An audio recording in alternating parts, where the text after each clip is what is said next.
আজ বৃষ্টি হবে, বাড়বে শীতের তীব্রতা। হিমালয় থেকে আসা শীতল বাতাস থামাতে সাগর থেকে মেঘমালা ঢুকছে দেশের আকাশে।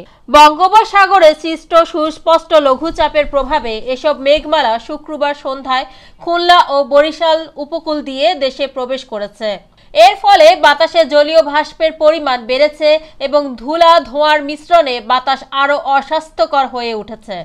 আবহাওয়া অধিদপ্তর জানিয়েছে, আজ শনিবার থেকে উপকূলীয় ওই অঞ্চলগুলো দিয়ে মেঘ দেশের মধ্যাঞ্চলে ছড়িয়ে পড়তে পারে।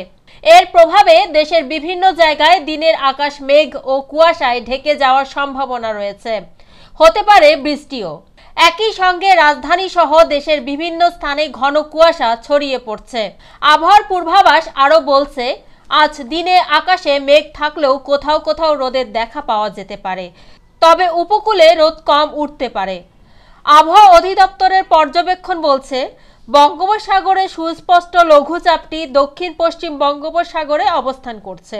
এটি আজ আরও বিস্তৃত হয়ে উত্তর বঙ্গোপসাগর পর্যন্ত ছড়িয়ে পড়তে পারে। 3 দিন ধরে এটি সাগরে অবস্থান করায় প্রচুর মেঘমালা তৈরি হচ্ছে। দেশের উপকূলীয় এলাকায় আজ শুরু হওয়া বৃষ্টি আগামীকাল রোববারও দেশের বিভিন্ন স্থানে চলতে পারে।